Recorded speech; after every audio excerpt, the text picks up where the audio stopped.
So first of all, I'd like to start by thanking the Cameron Senior Center staff and you folks here in the audience today for giving us this chance to discuss the proposed MBTA Communities Zoning Bylaw Amendment.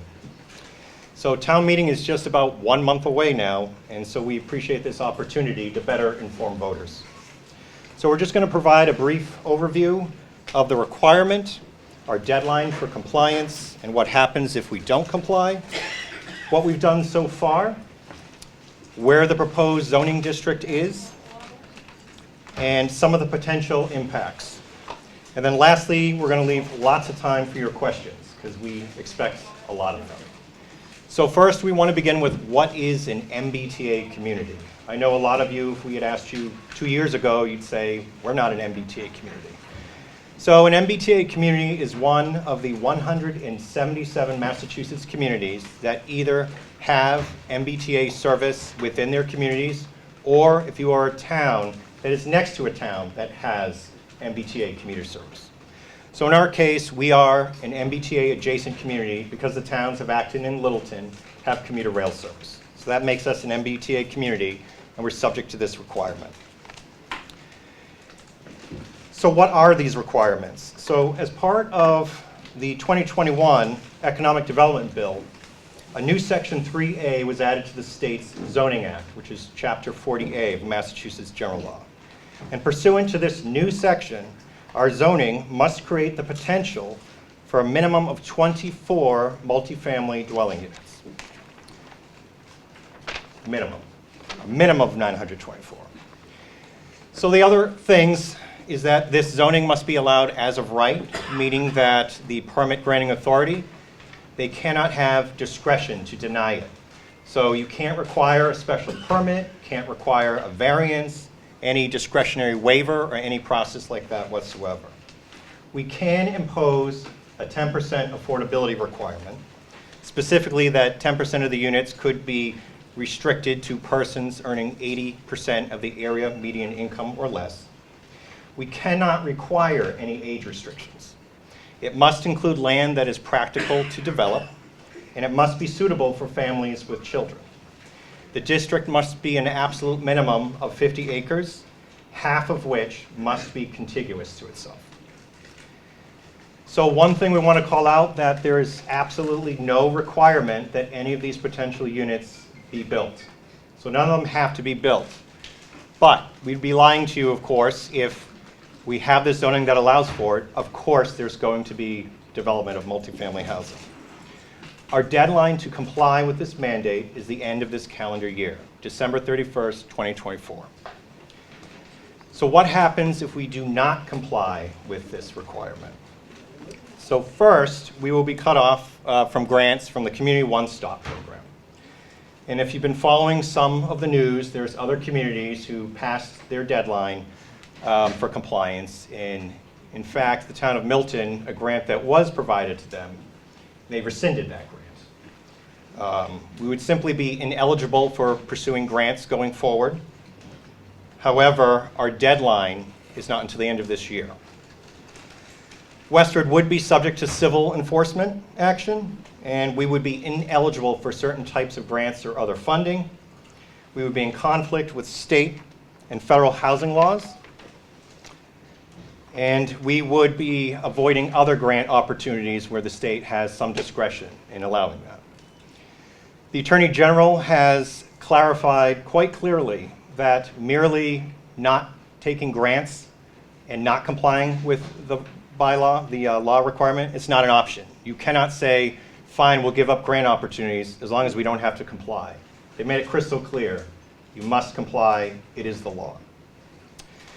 And lastly, Governor Healy has also advised communities that fail to comply by their deadline that some of the monies that you're used to receiving for schools and infrastructure, you may not necessarily receive going forward. We do not know exactly what this means, but we would be remiss if we did not share that with you good folks. So now what we'd like to do is kind of walk you through the process of what we have done to date since this first popped up in 2021. And so to walk you through what our town has done so far, I'm going to turn it over to Town Planner Joe Genowitz. He's going to go through some of the things we've done so far. Thank you, Joe. Thank you, Jeff. So some of you have probably heard about this for quite some time. We're probably getting a little tired of hearing about it because we started all the way back in 2022 a strategic planning retreat to start to get feedback from the town to see where you think this could make sense, to see what your priorities may be. From there, we took that info. We also did an online survey at that time with over 200 responses. We developed an action plan that was reviewed and approved by the select board at the end of 2022 and was subsequently approved by the state in January 2023. From there, we conducted a focus group of persons age 55 plus to understand their housing needs. We secured a grant to hire a consultant to help us draft bylaw language, to help us with the public engagement process from there to get to this point today. That consultant is called Dodson and Flinker. You may have heard them, you may have seen them at the 2023 Strategic Planning Retreat. But we additionally had some additional breakout groups, again, looking at the draft district at that time to get your feedback and to figure out, are we on the right track? Does this all make sense? What are we missing?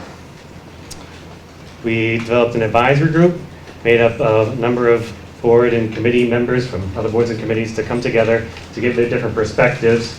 We have the chair, John Cunningham, over here today to help us develop the bylaw, help us refine where the areas should be, and to bring forth what they think is the best proposal to town meeting for the town. We had 3 online surveys. One was geared, again, towards the folks that are age 55 plus. We had a design workshop with our consultant to figure out what you want this housing to look like if it were to get developed. And through the assistance of the MCMAC and our consultant, we've submitted for preliminary compliance check with the state our draft bylaw and overlay district. So from there, I'm going to turn it back over to Jeff to go over what exactly the draft district is. Thank you, Joe. So to just clarify, this new zoning district, it would be an overlay zoning district. That means that it would sit on top of the existing zoning districts that are in place. This district would not take away any of the existing development rights that those property owners currently have. All it would do is it would allow for the additional development for multifamily housing and related uses deemed to be complementary and accessory to that. If they took advantage of this bylaw, this district, they would have to comply with a new set of regulations that would be in place as part of this bylaw amendment. So again, there's no penalty to existing property owners. They don't lose any of their existing rights, but it would allow for additional rights if they chose to pursue that. So currently, our zoning district, the draft district, it contains approximately 350 acres in total. It's predominantly located along Littleton Road and some Powers Road. We're going to go a little bit into the methodology and the process that how we ended up there. It was a lengthy process. I will tell you that from the very beginning, I think the district has been refined about 5 or 6 times, and it's only about half the size that it was when we first started this process.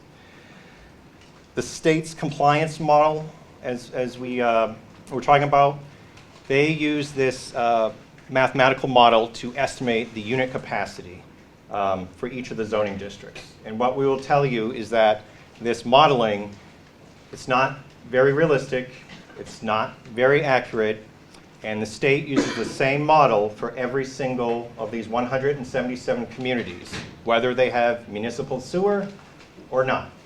And so it does provide unrealistically high numbers. And so we estimate in Westford, where we have some significant setback requirements as proposed. We have some good open space requirements. As you know, we have lots of wetland areas, and sometimes the size for your drainage and septic or wastewater treatment facilities, they're very dependent on the underlying soils. And so while we have a lot of good soils in town, we also have some soils that aren't quite as suitable. So when you factor all those constraints in, besides steep slopes in places, we estimate that the modeling, we could get perhaps a maximum of 50% to 70% at the highest end of what the state's modeling projects.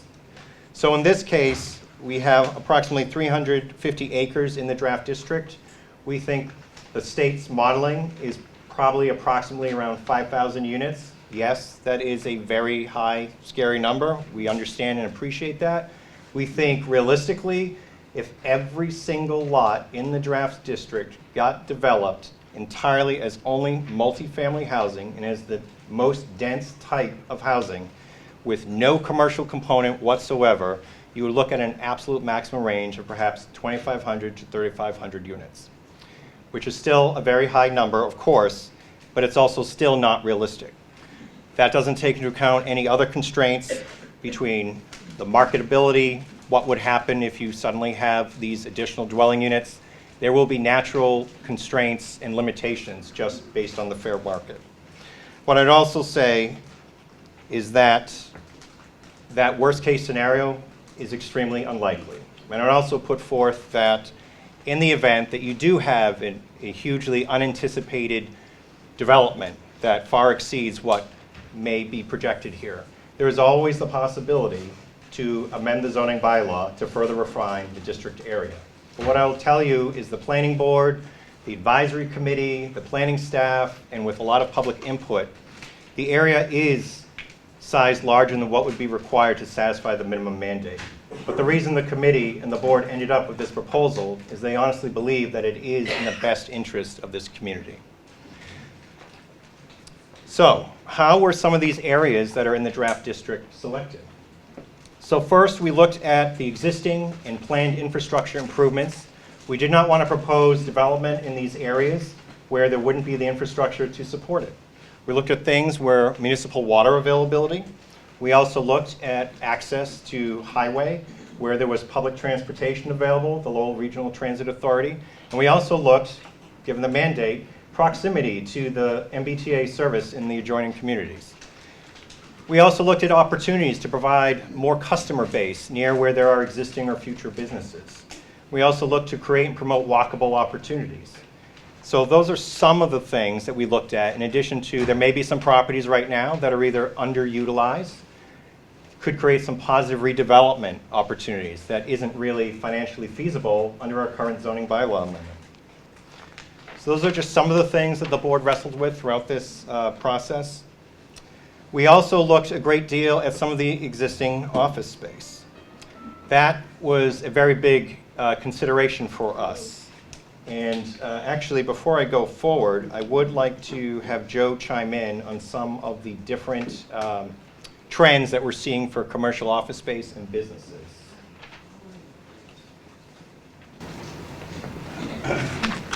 So just kind of set the stage a little bit, if you will. We looked at population changes in Westford, one over the last decade or so, and then going into the future into 2040. Over the last decade, Westford, among our surrounding communities, has grown at a faster pace than any other community, and we anticipate that to change, or that change to hold true through 2040. Through 2040, to increase at a rate of double that of the Northern Middlesex region. Over 80% of homes in Westford are single family, and over 80% are owner occupied. Home values have gone up quite a bit, as you can imagine, over the last few years.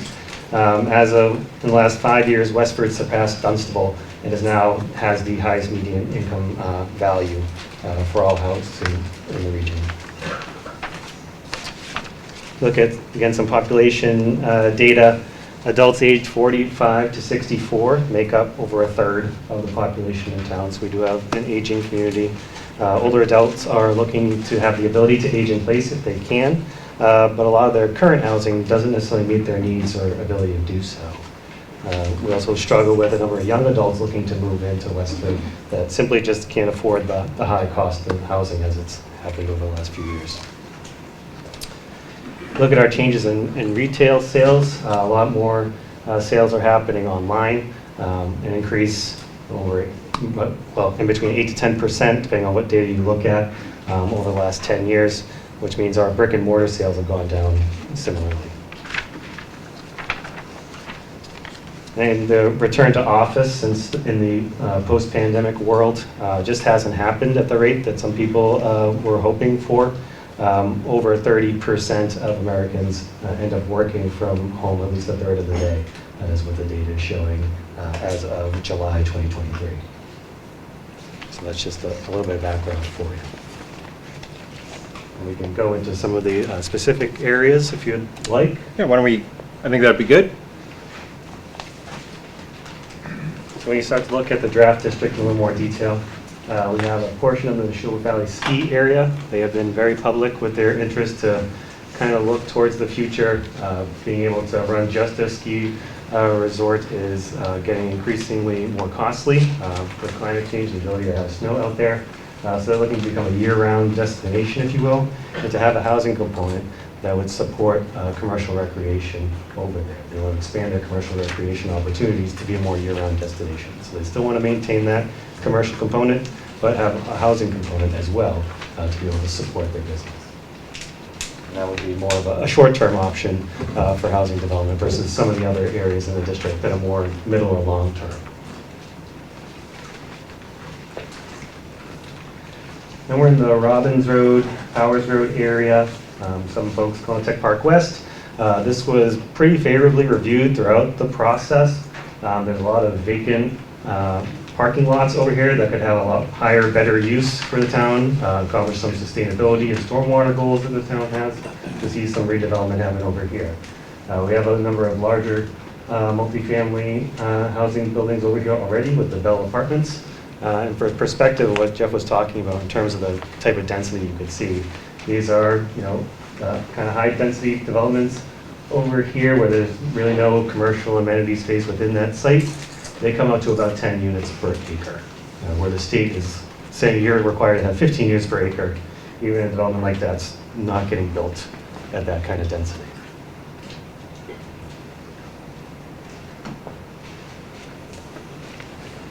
And we're kind of talk about the middle of Route 110, Littleton Road. There are a handful of parcels over here. This is an area I think that had a little more scrutiny than some others that were in the proposed district throughout the planning process. So you do have a handful of properties in here. On the map here as an example, the Westford Swim and Tennis Club that has been in the town's housing production plan for a number of years. So this is an opportunity to help that goal come to fruition.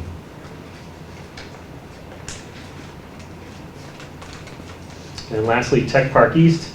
Again, a lot of office users not coming into the office. Space could get utilized a lot better. Even spaces they have 100% leased, they're only seeing a utilization rate of 20 to 40% of the space there, even with their parking lots, again, at a similar rate, 20 to 40% on a given day.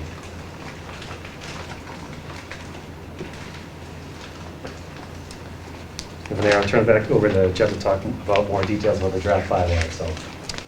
Yep. Thanks, Joe. And before we move on, I want to, we've gotten a lot of comments throughout this process about the commercial office space. And so I thought it might be helpful to weigh in on that. So we've had a lot of people say, why should we even care about the vacancy rates of the commercial office space? I would say it's to your selfish advantage to care about it. Residential properties, as we know, there's lots of residential properties in town. Most of the properties are residential. There's plenty of sales every year, and there's plenty of apples to apples examples. The assessor, it's a much more straightforward process to estimate the valuation of residential properties. Commercial properties, on the other hand, they're very different. They don't typically turn over as frequently. There aren't as many, and there's a lot more apple to orange situations where, sure, there may be some retail space that you can compare with other retail space, but there's all different kinds of businesses in town.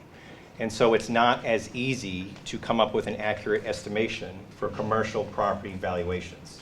And so what the assessor is required to do is to use at least two different methods for estimating the valuation of commercial properties. So in addition to the underlying property itself and the physical improvements, they also look to income-based. So that's where the commercial office space comes into play.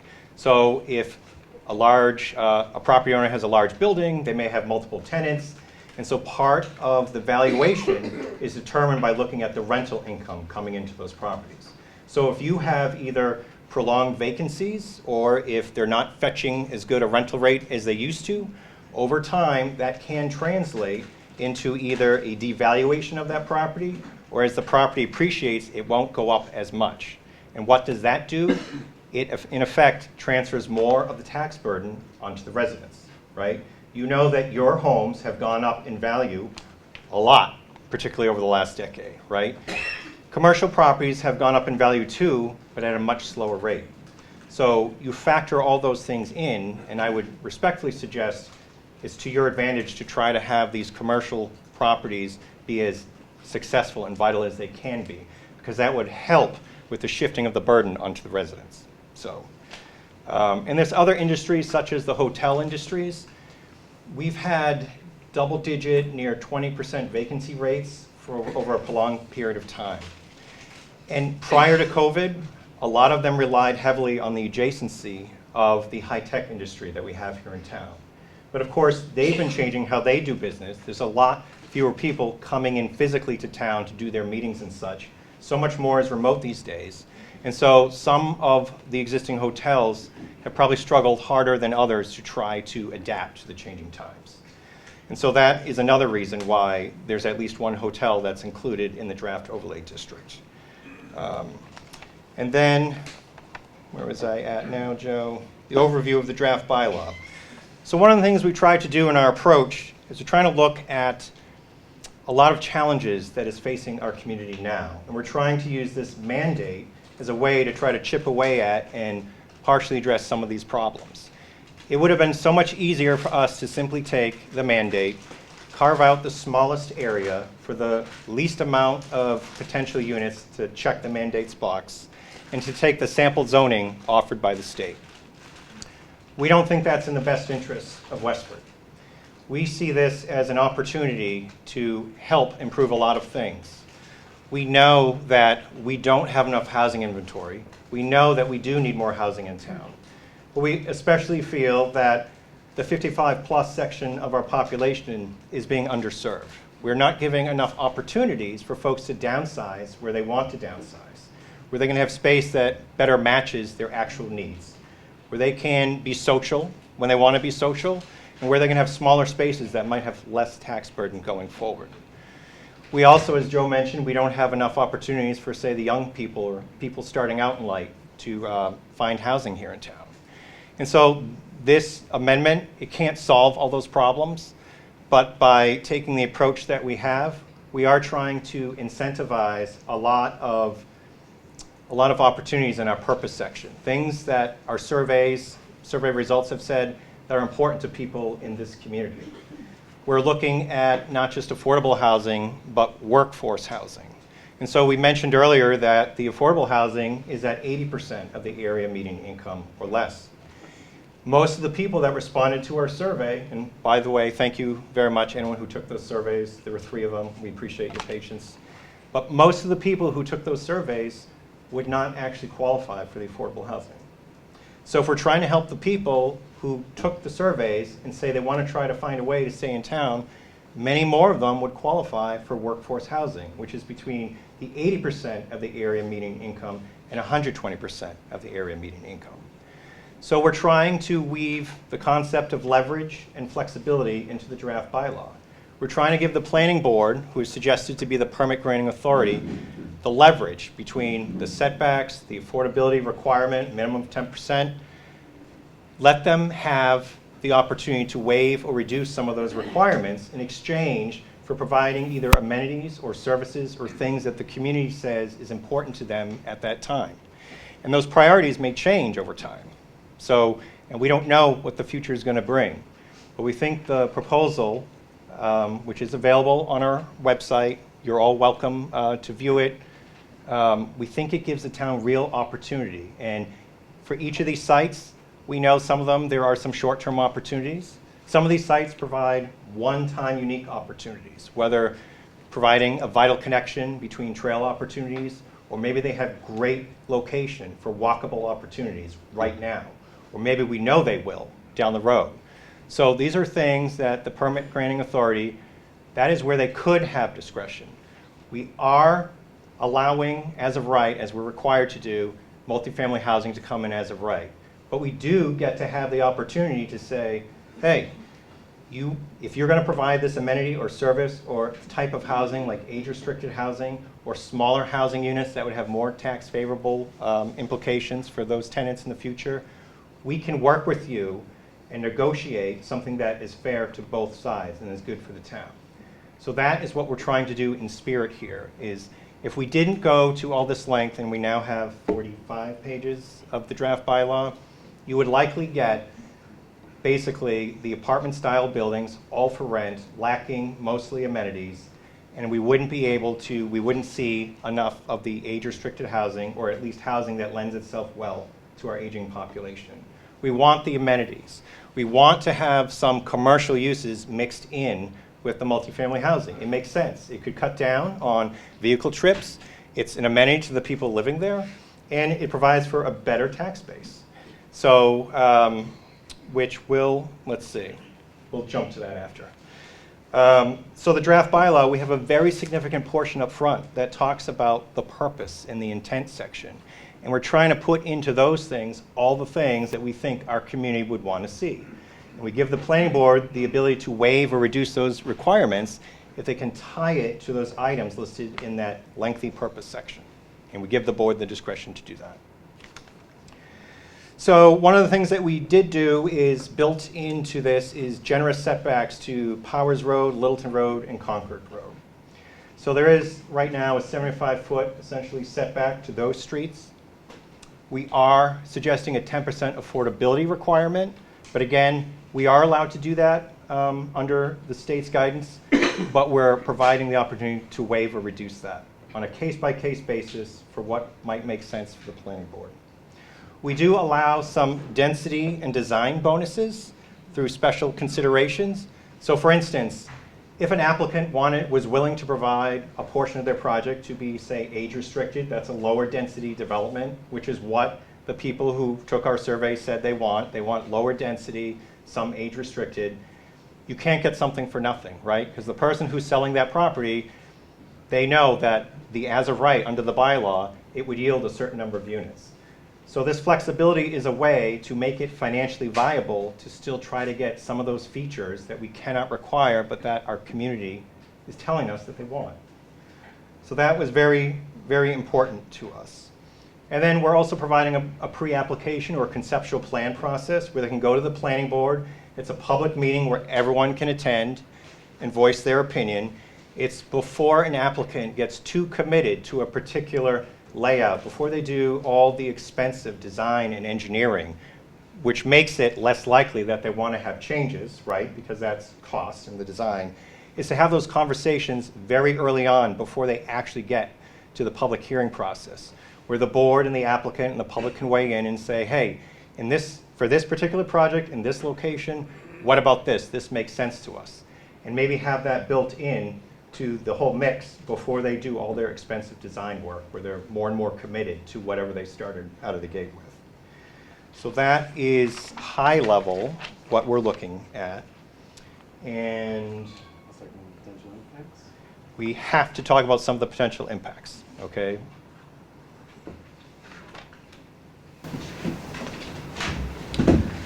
So one of the things we've heard consistently throughout this process is people's concern about the impact to our schools. The number of school-age children that could come in with a significant amount of development.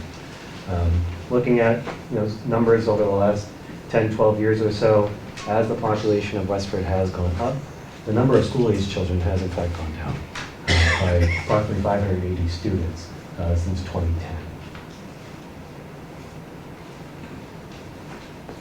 This chart, unfortunately, is very difficult to read on the slide, but what we did is we tried to take a handful of properties, a random sample, if you will, of multifamily developments throughout town, different styles, different eras, and compare it to some single-family subdivisions, again, different time frames in which they were built out, and try to look at their value, look at the number of school-age children that resulted as a part of that. What we found is that when you're looking at something that's a for ownership unit, so say a single family versus a for rent unit, you're looking at about a 3-to-1 difference of the for rent students being at an average of 0.25 students per unit versus a single family dwelling, say, of 0.75. So there's more students coming in the lower density development on a per unit basis than from a multifamily development, which can have a larger impact on the town's budget. On the flip side of the equation, we look at some examples of new growth. Jeff had, I think, mentioned some potential impacts on the new growth side. So we worked with our assessing department to look at a couple different examples, if you will, of types of development. So I mentioned earlier in the Neshoba Valley Ski, again, they've been very public about their interest. If they were looking at a 300-unit development over there, what does that new growth estimate look like? About $1.2 million onto the tax base. Hey, Jeff, So, do you mind speaking up a little bit? Or closer to the mic or something? sure, I can. Is that a little bit better? All right, no problem. So we'll turn it back over to Jeff again, so we can start going over why we would like you to consider supporting this at town meeting. Thank you. So as Joe just mentioned, some of the tax implications. So when we look at the likely kinds of development that could result should a bylaw like this go in place, as Joe alluded to, you're likely going to see the higher density development. You could have some apartment buildings. Most of them would likely be for rent. Those tend to bring in, as Joe mentioned, only one school-age child per every 4 dwelling units. You look at the taxes collected and the number of school-age children. You factor in things like the associated excise taxes. And then you also look at the associated, secondary benefits like meals taxes, which is obviously difficult to calculate and pin down to any particular development. But big picture looking at it, it does appear that the kinds of development that would result would be at worst tax neutral. And then every time that you can incorporate a commercial component or age-restricted component, or if you just have, we did use some conservative numbers with our assessor for, excise taxes. We're only assuming 1.5 cars per dwelling unit, things like that. There seems real potential for a positive impact to the tax base. To us, just getting new growth isn't necessarily the solution if it results in the same kind of status quo. It's just a bigger pie. So what we're suggesting is the kinds of development under this could actually be more beneficial and have less burden overall on the taxes than they can take in. So that's something we want to keep in mind. Obviously, we cannot guarantee what will happen. We are simply looking at the existing multifamily developments in town, which again, largely don't have any commercial component, which are not age restricted. We're looking at all these things, and we're trying to incentivize those kinds of things, the non-residential components, some age restriction, some public amenities that would push it more and more tax favorable. So we are looking for that. Now, why should you at least consider supporting this bylaw? We do need more housing in town. It's a fact. I don't know how many here you've said, I've lived in town all my life, I grew up all my life, it's getting more and more difficult to continue to afford to stay in town. We have a lot of folks, it's not uncommon, where the for sale signs go up as soon as their children graduate from school, right? We've all seen that. We need to give not just more housing, but we need more kinds of housing, right? It would be great if we had smaller dwelling units. The multifamily dwelling units are far more efficient in terms of their use of utilities and resources. A lot of these developments, they provide their own maintenance, they do their own snow removal, they do maintain their own drainage and infrastructure a lot of times. So it is something to think about in the bigger picture. Multifamily housing can also provide added customers, right? Some businesses will do better and better if there's more customer base nearby. Just looking at the Neshoba Valley ski area, as Joe mentioned, they have been struggling for a long time. Part of their challenges is they've had seasonal business peaks. They have winter business, they have some summer business, and it's a challenge to maintain employees through just those seasons. If they could be more year-round, which this day and age would be better for them, they have a lot of challenges, as you know, with the snow season. that's healthier, having more consistent, regular business. You know, if they meals tax, you know, the housing there could really bolster any commercial recreation development there. It's a huge opportunity for positive new growth that could really add, in a good way, to our tax base. A stronger tax base where it's not just more housing. It would make better use of some existing impervious areas. We literally have some existing parking lots that have sat vacant for way before COVID. This could be a way with some other strategic zoning amendments to make existing parking lots literally be modest-sized multifamily housing. And some of them will be far removed from some of the current public ways. They may not even be seen.